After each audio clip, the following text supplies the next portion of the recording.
Okay guys, we're back here for day 2. Factor by grouping is what we're going to look at in this video. You guys are back with your hats and your hoods and your headphones, so hopefully they're all green today as I'm filming this on St. Patrick's Day. I'll get right to the point and try to keep this rolling.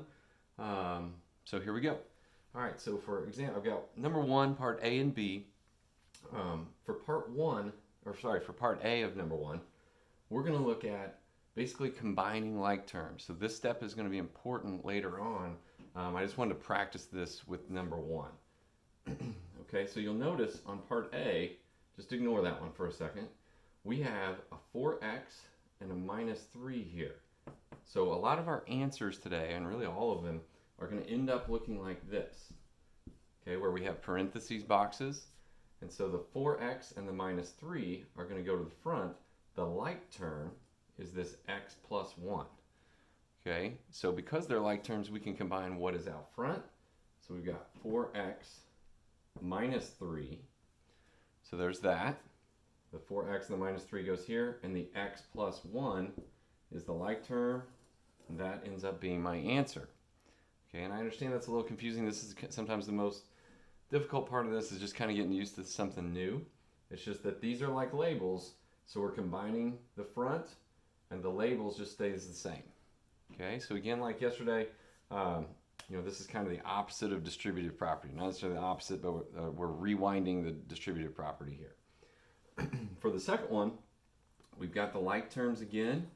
Sorry, this is part B, same concept, just to practice this. 10y. Now there's nothing here, but in front of any parentheses, we can always put a 1. So if there's nothing there, or if it's minus, it's not just 10y, it's 10y and plus 1. So the 10y and the plus 1 goes here. The 3y and minus 8 is our label. Okay, so this step's going to be important later on, so I want to make sure I show you that right away. Okay, feel free to pause and look at any of this as you go. Let's go ahead to number 2. I'm going to keep moving here. All right, for number 2, we have 4 terms. So what we're going to do is group it 2 by 2. Looking at the first one, we're going to do the same thing we did yesterday where we're factoring. So whatever the smallest number is, oftentimes the best route to go is check, does the smaller number go into the larger number? So here a 4 does go into that. So we've got a 4, and the GCF is what comes out, just like we did yesterday. Now, do they have any variables in common? They only have an x. So they both have it. So 4x is the GCF. So we're going to divide 4x back into everything up here to see what is left over. So 4x into 4x squared, so we get 4 into 4 is 1. And then 2 minus this 1 is x. So that is this side. Now we got to divide 4x into that one. So 4 into 24, we get plus 6. And the x's essentially cancel out. So that is that group. Now we want to go to this one, and we want this parentheses box to match up with this one. So does 3 go into 18? We always check to see, does the smaller one work? It does. So we're going to divide by 3 because that is our GCF. Right? And then we divide 3 into both.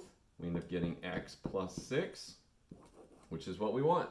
So now, from this step, we're going to practice what we did with number 1, part A and B, and we get an answer, 4x plus the 3 that was out front, that comes here, and then the label is the x plus 6.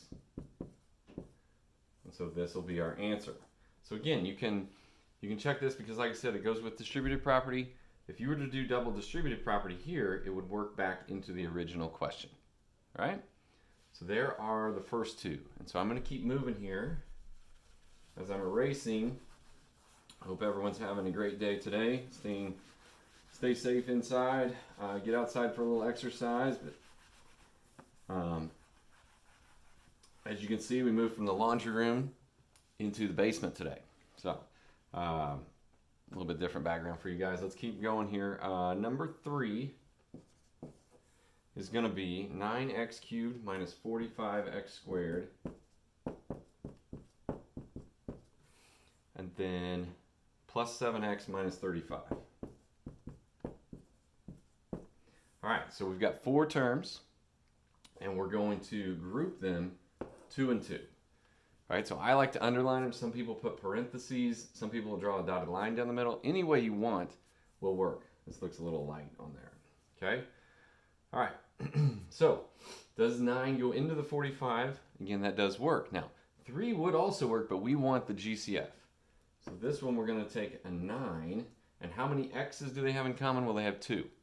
So 9x to the second is what goes here. So that is that part. So we're going to divide 9x squared back into everything here. So 9 into 9 is a 1.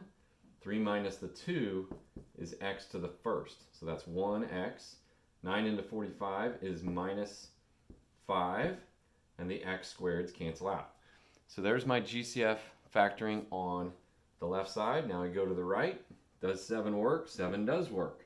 So we're going to put plus 7. So this moves down. 7 into 7 is x. Well, 7 into 7x is x. 7 into the 35, we get minus 5. We've got the like terms. So then our final answer will be the 9x squared plus the 7 times x minus 5. Okay, so again, the labels is where we get this. The 9x squared and the plus 7 are how we got the front.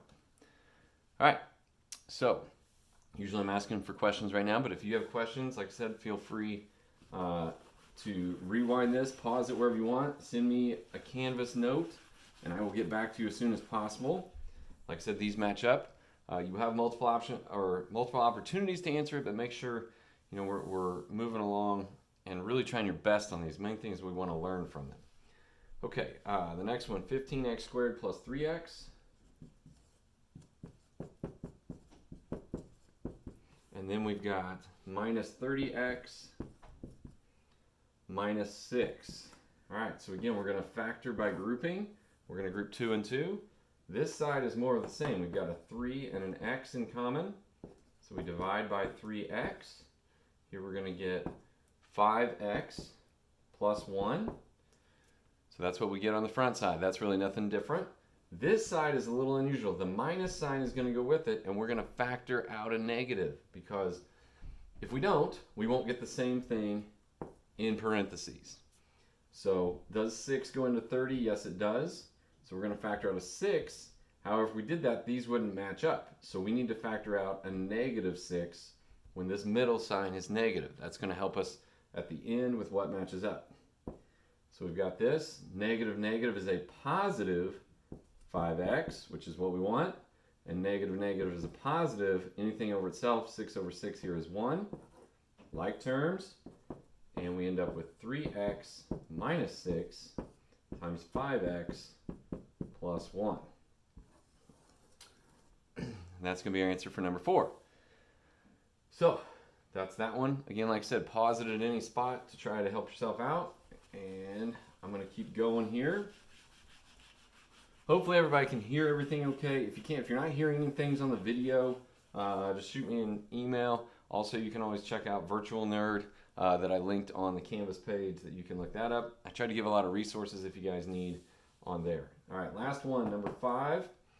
24x squared plus 16x plus 3x plus 2. All right, last one. So again, there's 4 terms, so we group them 2 and 2. Again, parentheses, dotted line is fine. However you want to divide them into 2s. Now, 16 doesn't go into 24. So this is the first one we've had like this. We had a couple, I know we had one like this yesterday.